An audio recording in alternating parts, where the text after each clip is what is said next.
आज की कथा में हम श्रवण करेंगे महर्षि मार्कंडेय जी को भगवान शिव जी का वरदान कैसे प्राप्त हुआ। पूर्व की कथा में हमने श्रवण किया है कि महर्षि मार्कंडेय जी ने भगवान नर नारायण जी का दर्शन प्राप्त किया। साथ ही प्रलय के बाद यानी माया के दर्शन के पश्चात भगवान श्याम सुंदर मुकुंद बाल गोपाल श्री कृष्ण का भी उन्हें दर्शन प्राप्त हुआ और वे प्रलयकालीन लीला से बच गए। उसके पश्चात उन्होंने भगवान शिव जी का वरदान कैसे पाया, इसको आज हम श्रवण करेंगे। श्रीमद् भागवतम का 12 स्कंद अध्याय 10वां।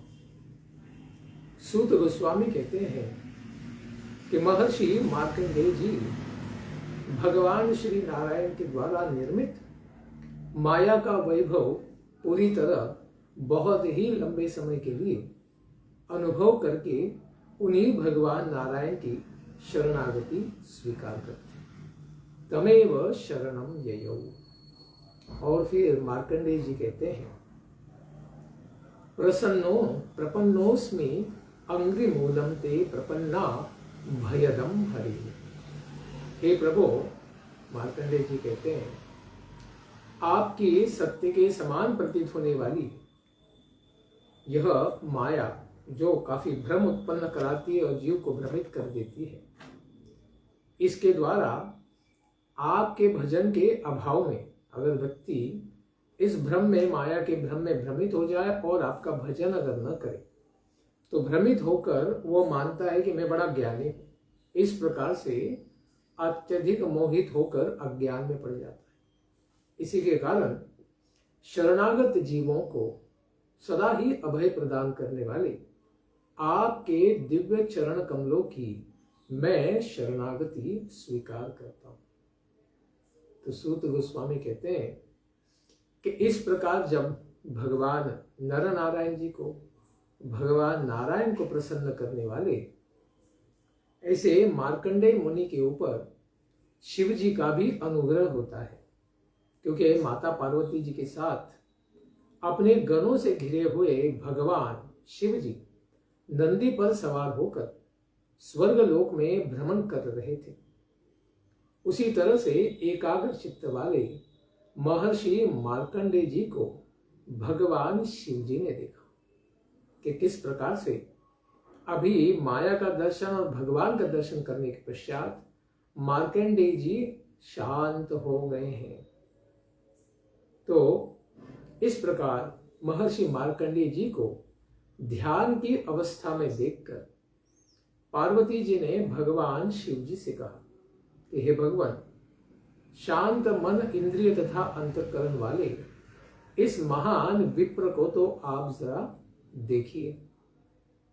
जिस प्रकार कोई भयानक तूफान आ जाने के पश्चात यानी शांत हो जाने पर समुद्र का जल, मछलियां और समुद्र स्वयं भी शांत हो जाते हैं, सारे जीव जंतु भी आप्लावित हो जाते हैं, समस्या में पड़ जाते हैं, लेकिन जब तूफान चला जाता है तो वो भी शांति का अनुभव करते हैं और समुद्र भी शांत हो जाता है। उसी प्रकार से आपूर्यमानम अचल प्रतिष्ठ, बड़े ही प्रज्ञावान ब्राह्मण की मन की इंद्रिया आदि अभी किस प्रकार से शांत हो गई है, उसको आप जरा देखिए।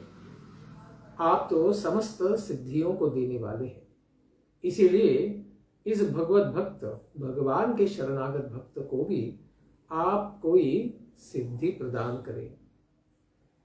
तो भगवान शिव जी कहते हैं कि देवी, ये ब्रह्मर्षि न लोक न परलोक की कोई भी भौतिक वस्तु की अपेक्षा करते हैं, यहां तक कि वे तो नारायण परायण हो जाने के कारण मोक्ष की भी कामना नहीं करते हैं।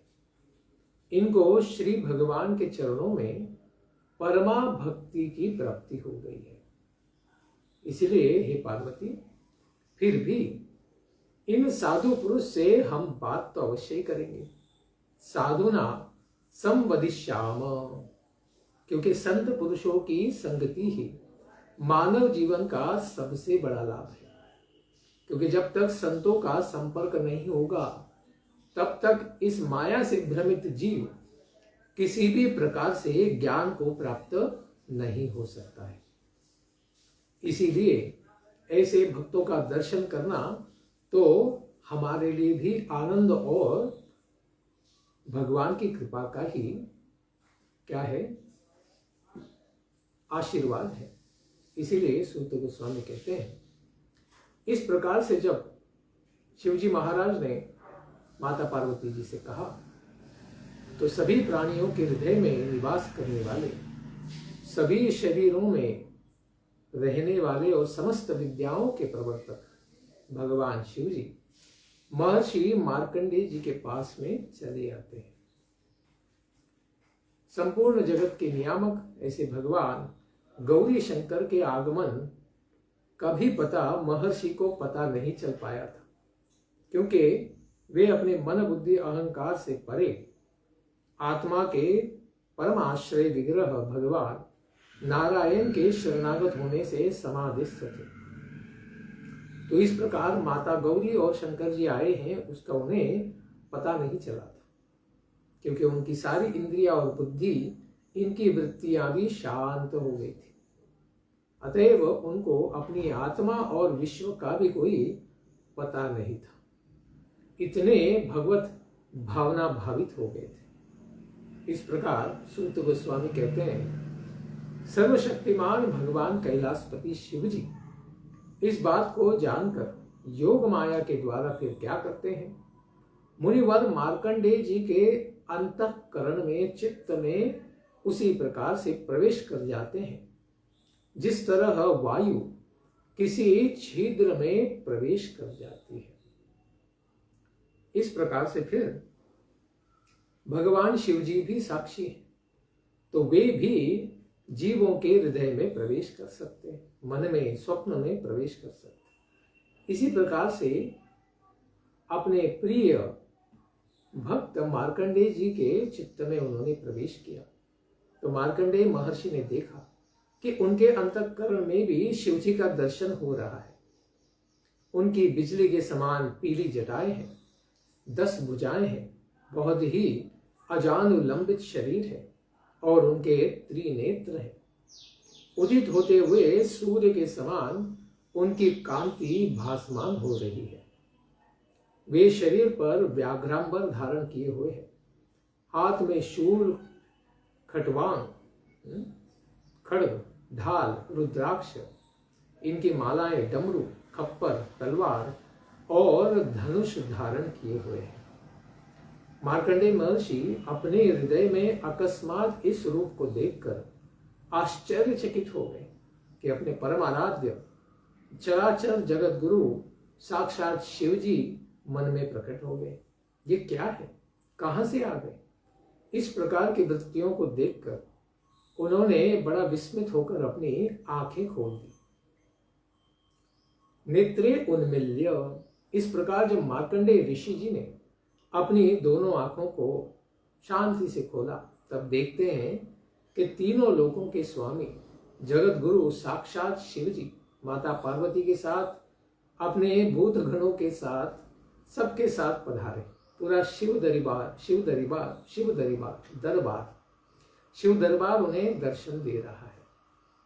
उसके पश्चात मार्कंडेय महर्षि ने गणों तथा पार्वती जी के साथ भगवान शिव जी की पूजा की, उनका स्वागत किया, उन्हें आसन दिया, पाद्य, अर्घ्य, गंध, पुष्पमाला, धूप और दीप आदि के द्वारा उपचार, षडोपचार के द्वारा उनकी पूजा की, आरती की। इसके बाद उन्होंने कहा कि हे सर्वव्यापक, हे विभो, हे सर्वशक्तिमान प्रभु, आप तो स्वयं पूर्ण काम हैं। हे ईशान, संपूर्ण जगत के नियामक प्रभु, आपकी ही महिमा से संपूर्ण जगत में सुख तथा शांति का विस्तार हो रहा है। ऐसी अवस्था में मैं आपकी कौन सी पूजा करूं? किस प्रकार से मैं आपको प्रसन्न कर सकता हूं? इसीलिए कहते हैं, नमः शिवाय शांताय सत्वाय प्रमृणाय च। मैं आपको नमस्कार करता हूं क्योंकि आप त्रिगुणातीत है, तीनों गुणों से परे हैं, सदा शिव है, सब जीवों के लिए सदा कल्याणकारी स्वरूप है। इस प्रकार सत्वगुण से युक्त शांत स्वरूप को मैं सत्वाय नमस्कार करता हूं। मैं आपको रजोगुण युक्त सर्व प्रवर्तक स्वरूप एवं तमोगुण युक्त अघोर स्वरूप, इन दिव्य स्वरूपों में भी नमस्कार करता हूं। सारे गुणों को क्या करते हैं? आप आश्रय देते हैं। संसार के विनाश की लीला में आपकी महान सेवा है। सारे जगत के जीवों को सुखी बनाने वाले और आप चराचर जगत गुरु हैं। आप तो सारे प्राणियों को आश्रय देते हैं। भूत प्रेत पिशाच, इनको भी आप स्वीकार कर लेते हैं, उनके ऊपर भी आप अनुग्रह करते हैं।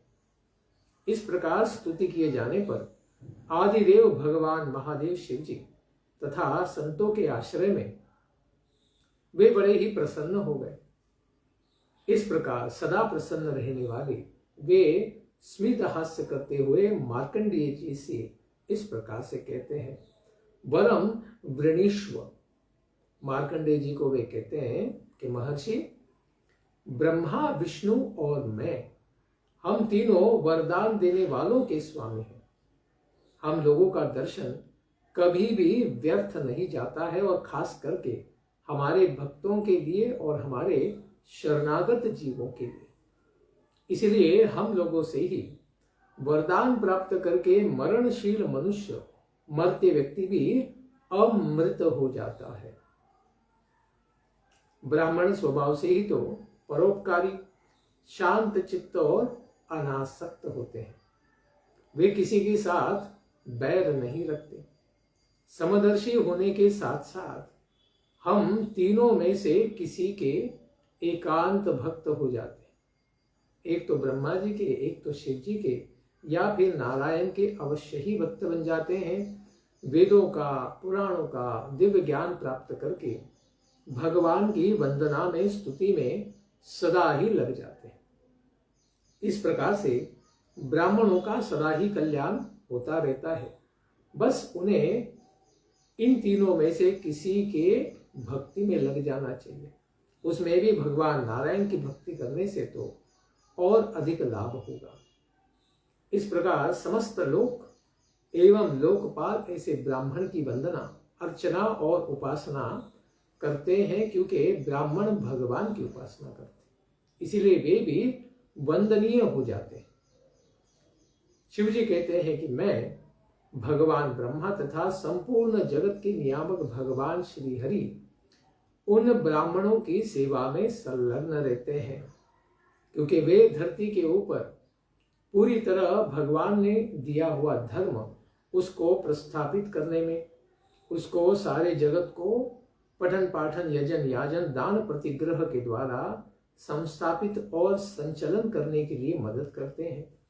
इसलिए हम सदा ही ब्राह्मणों का कल्याण करते हैं। ऐसे शांत पुरुष मुझ में, भगवान विष्णु में, ब्रह्मा जी में, अपने में, सभी जीवों में अनुमात्र भी भेद नहीं देखते, क्योंकि उन्हें पता है सब भगवान से ही आते हैं। इसीलिए हम आप जैसे महात्मा की सेवा एवं स्तुति भी करते हैं। महर्षि मार्कंडेय केवल जलमय ही तीर्थ नहीं है, तथा केवल जड़ मूर्तियां ही देवता नहीं होती, क्योंकि वे तीर्थ और देवता तो बहुत दिन सेवा प्राप्त करने के बाद अपने सेवक साधक को पवित्र बनाते हैं। किंतु तुम लोग यानी ब्राह्मण देवता तो दर्शन मात्र से ही पवित्र कर देते हैं। भगवान के शरणागत भक्त, इनका केवल दर्शन करने मात्र से जीवों का उद्धार शुरू हो जाता है। अतएव वास्तविक तीर्थ तो तुम जैसे संत ही हैं। तुम्हारे द्वारा ज्ञान की प्राप्ति से, तुम्हारी सेवा से सारे जीव अपना कल्याण प्राप्त कर सकते। इसलिए ब्राह्मणेभ्यो नमस्यामः। भगवान शिव जी कहते हैं हम ब्राह्मणों को तो नमस्कार करते हैं, क्योंकि वे आत्म समाधान तपः स्वाध्याय यमयैहि वे समाधि, तपस्या, वेदों का अध्ययन तथा आत्म संयम के द्वारा हमारे त्रयमयी रूप को धारण करते हैं, वेदों को धारण करते हैं और सबके कल्याण के लिए वह ज्ञान का वितरण भी करते हैं। इसलिए कोई महापातकी तथा चांडाल भी आपके श्रवणाद दर्शनाद वापी, दर्शन करने से या श्रवण मात्र करने से ही पवित्र हो जाते हैं। आप लोगों के साथ सहवास प्राप्त करना और वार्तालाप करने पर तो बात ही क्या कही जाए। केवल आपका दर्शन करने से या आपके बारे में श्रवण करने से ही उनको कितना बड़ा लाभ हो सकता है। उनके परम कल्याण का, मोक्ष का मार्ग भी खुल जाता है। इसलिए सूत गोस्वामी कहते हैं, शौनकादि ऋषियों, चंद्रभूषण चंद्रमौली भगवान शिव जी की एक एक बात धर्म के गुप्तमय रहस्य से परिपूर्ण थे। उसके एक एक अक्षर में अमृत का समुद्र समाहित था। महर्षि मार्कंडेय जी बड़ी ही तन्मयता से सुन रहे थे। उनको सुनने से महर्षि को तृप्ति नहीं हुई, क्योंकि अमृत का स्वाद ही ऐसा होता है कि वह स्वाद पाने से आनंद भी होता है, लेकिन तृप्ति नहीं होती। इस प्रकार महर्षि भगवान विष्णु की माया से भटकने के कारण तो अत्यंत श्रांत हो गए थे। शिव जी की वाणी रूपी अमृत से तृप्त हो जाने के कारण उनके समस्त क्लेश पुंज समाप्त हो गए थे। ऐसे महर्षि भगवान शिव जी से कहते हैं, अहो हे भगवान, श्री भगवान की लीला तो सभी मनुष्यों के समझ के बाहर की वस्तु है। इसलिए हे संपूर्ण जगत के स्वामी होकर भी अपने अधीन रहने वाले मुझ जैसे साधारण साधक की भी आप स्तुति कर रहे हैं। मैं तो आपका सेवक हूं, आप हमारे स्वामी हैं, फिर भी ये भगवान की हम लीला ही समझते हैं। ये आपकी लीला है कि आप अपने सेवक का गुणगान कर रहे हैं, क्योंकि प्रायः जो धर्म प्रवक्ता है वह लोगों को धर्म ग्रहण करने के लिए स्वयं आचरण करते हैं। अपने आचार प्रभु जीवेर सिखाए, अपने आचरण के द्वारा जीवों को उपदेश करते हैं। प्रायः धर्म प्रवक्तार देहिनाम धर्मम ग्राहयितुम आचरन्ति।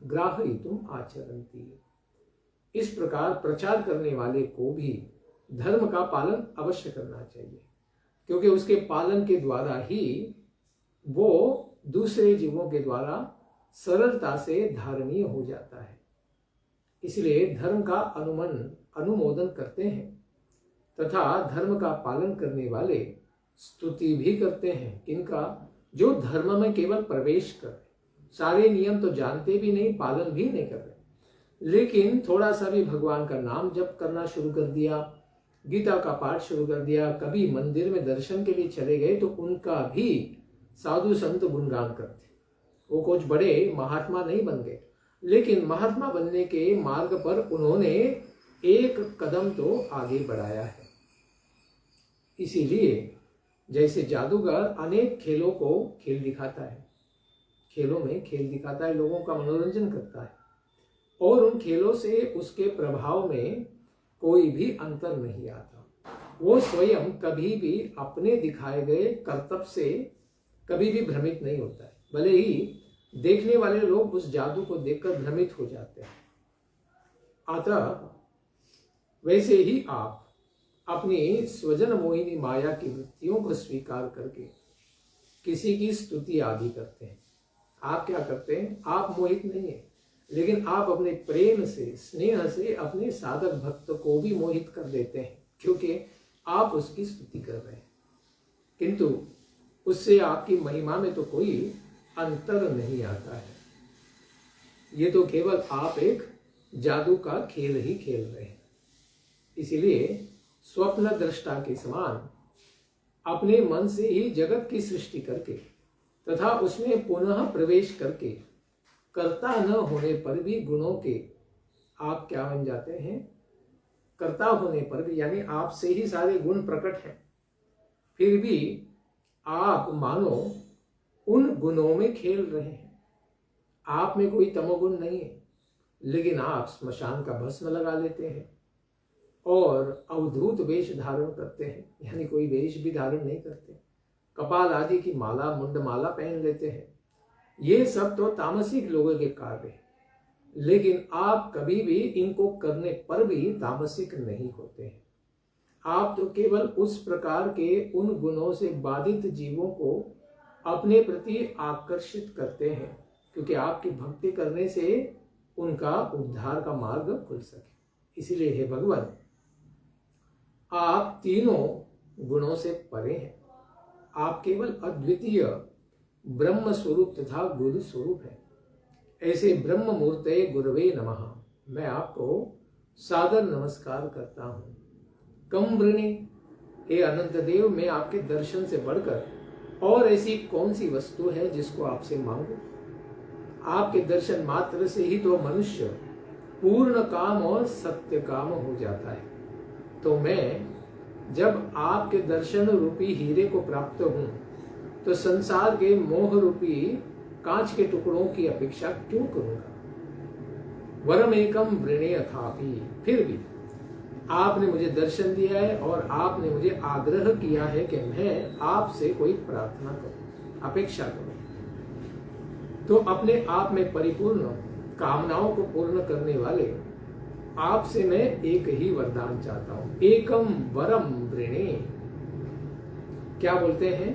भगवती त्वयि तत्परेषु अच्युताम भक्ति, मैं केवल भगवान श्री हरि में और उनके भगवत भक्त और आप में, भगवती भगवान श्री कृष्ण में, तत्परेषु उनके भक्तों में, अच्युताम भक्ति, भगवान अच्युत में भक्ति, उनके भक्तों में भक्ति, और आप वैष्णवानाम यथाशक्ति, भगवान के भक्तों में आप अत्यंत महान है। आप में मैं अविचल भक्ति प्राप्त करूं। तो सूत गोस्वामी कहते हैं, इति अर्चितम मुनिना सुक्तया गिरा। इस प्रकार मार्कंडेय मुनि जी के अत्यंत सुंदर पूर्ण शास्त्रों का निचोड़ से युक्त ऐसी वाणी से स्तुति प्राप्त करके और पूजित होकर पार्वती जी के साथ शिव जी बड़े प्रसन्न हो गए कि भगवान के भक्त कितने महान होते हैं। ऐसे अभिनंदित होकर महर्षि से भगवान शिव जी ने कहा, महर्षि, तुम्हारी सारी कामनाएं पूर्ण हो और तुम श्री भगवान के एक महान भक्त हो। कल्प के अंत पर्यंत आप अजर अमर रहे। केवल एक कल्प यानी ब्रह्मा जी का दिन नहीं, जिसमें 1000 सहस्त्र युग के दिन और 1000 सहस्त्र युग की रात्रि होती है, अपितु आप 7 ब्रह्मा जी के दिनों तक, कल्पों तक जीवित रहे, चिरंजीवी हो जाए, इस प्रकार से आशीर्वाद देते हैं। ब्राह्मण आपको त्रैकालिक ज्ञान हो, वर्तमान भविष्य भूत तीनों का आपको ज्ञान हो, और विरक्ति से युक्त विज्ञान प्राप्त हो। आप में ज्ञान, वैराग्य और भक्ति तीनों दिव्य मात्रा में परिपूर्ण हो। आप ब्रह्म वर्चस्वी हो। आप तीनों वेदों को धारण करने वाले हो। उसी के साथ आप पुराणों के आचार्य भी हो जाए। इस ज्ञान को धारण करके आप इसका प्रचार प्रसार भी करें। और त्रिनेत्रधारी भगवान शिव जी मार्कंडेय जी के द्वारा पूजित होकर, प्रसन्न होकर, उन्हें आशीर्वाद देकर भगवती पार्वती जी से मार्कंडेय महर्षि की दिव्य तपस्या तथा उनके प्रलय संबंधी अनुभव का वर्णन करते हुए बड़े आनंद से वहां से अपने भूतगणों के साथ वहां से प्रस्थान कर गए। वे भी भृगुवंशी शिरोमणि महर्षि मार्कंडेय महायोग के परम फल को प्राप्त करके श्री भगवान के अनन्य प्रेमी हो गए और आज भी संसार में विचरण किया करते हैं। ऐसे चिरंजीवी हैं मार्कंडेय जी। इसलिए हे शौनक जी, यहाँ पर मैंने बुद्धिमान मार्कंडेय महर्षि द्वारा अनुभव किया गया भगवान श्री हरि की माया का अद्भुत वैभव आप लोगों को सुना दिया है। इस प्रकार महर्षि मार्कंडेय जी ने अनेक कल्पों की सृष्टि तथा कल्पों का अनुभव किया। वह भगवान की माया का वैभव ही था, वह तात्कालिक और उन्हीं के लिए था। इसको कुछ अज्ञानी लोग यह कहते हैं कि भगवान की यह जो माया की सृष्टि है अनादि काल से बारंबार होती ही आ रही है, अतएव कदाचित कहे, अतएव आपको इस बात की शंका नहीं होनी चाहिए कि महर्षि मार्कंडेय जी की इतनी आयु कैसे हो गई। प्रश्न होता है कि हमारी ही वंश में, भृगुवंश में ही उत्पन्न महर्षि मार्कंडेय जी की 7 कल्प की इतनी महान आयु कैसे हो गई। इस प्रकार वृद्धों का कथन विरुद्ध ही है। इसके उत्तर में यहाँ पर वे कहते हैं कि महर्षि मार्कंडेय जी ने जिसका अनुभव किया वह भगवान की माया का वैभव था, वह अनेक कल्प रूप था। ईश्वर की इच्छा से महर्षि मार्कंडेय के ही लिए था। वह सर्वसाधारण नहीं था, अति विशेष प्रसंग था। केवल अपने भक्त के कल्याण के लिए भगवान ने यह लीला रची हुई थी। इसको कुछ लोग जो जानते नहीं हैं, वे लोग अनादि अनेक कालों में होते रहने वाले कहते हैं। वे लोग कौन हैं? उत्तर है कि मनुष्यों की सृष्टि प्रलय आदि भगवान की माया है। यह कहने वाले क्या है? पूर्ण ज्ञान न रखने वाले लोग हैं। जो विद्वान हैं वे कहते हैं कि भगवान के श्वास तथा उच्छ्वास के द्वारा महर्षि श्री भगवान के पेट में गए, उनके उच्छ्वास और निश्वास के द्वारा निकले। 7 कल्प तो उसी क्षण हो गए, अतएव इस कथन में कोई विरोध नहीं है। इसलिए हे भृगुवंश शिरोमणे, मैंने यह जो महर्षि मार्कंडेय जी का चरित्र सुनाया है वह भगवान चक्रपाणी विष्णु की महिमा से परिपूर्ण है। जो लोग इसका श्रद्धा पूर्वक, ध्यान पूर्वक, व्रत पूर्वक श्रवण तथा कीर्तन करते हैं, वे दोनों ही कर्म वासनाओं के कारण होने वाले आवागमन के चक्र से छूट जाते हैं। तो दोनों ही कर्म कौन से हैं? एक है सत्कर्म और एक है दुष्कर्म, यानी पाप और पुण्य। दोनों कर्मों की वासनाओं से वे मुक्त हो जाते हैं, और जब अगर कर्म के गति से ही मुक्त हो गए तो इस संसार से उनका मोक्ष तो हो ही गया। इस प्रकार से मार्कंडेय जी के इस उपाख्यान को श्रद्धा पूर्वक श्रवण करने से कितनी बड़ी सिद्धि प्राप्त हो सकती है, ये यहाँ पर दिया है। श्रीमद् भागवतम की हर एक उपाख्यान को अगर हम श्रवण करें तो इसी प्रकार के दिव्य ज्ञान का लाभ लेकर भगवान को प्रसन्न करके हम भी भगवान की कृपा के भाजन बन सकते हैं। इसलिए इस दिव्य कथा को सदा ही हमें श्रवण करना चाहिए। नित्यम भागवत सेवया, प्रतिदिन प्रतिक्षण हमें भागवत श्रवण करने का लाभ उठाना चाहिए। इसके पश्चात की कथा को हम श्रवण करेंगे आने वाले सत्र में। धन्यवाद। हरे कृष्ण। ग्रंथराज श्रीमद् भागवतम की जय। निताई गौर प्रेमानंदे हरि हरि बोल।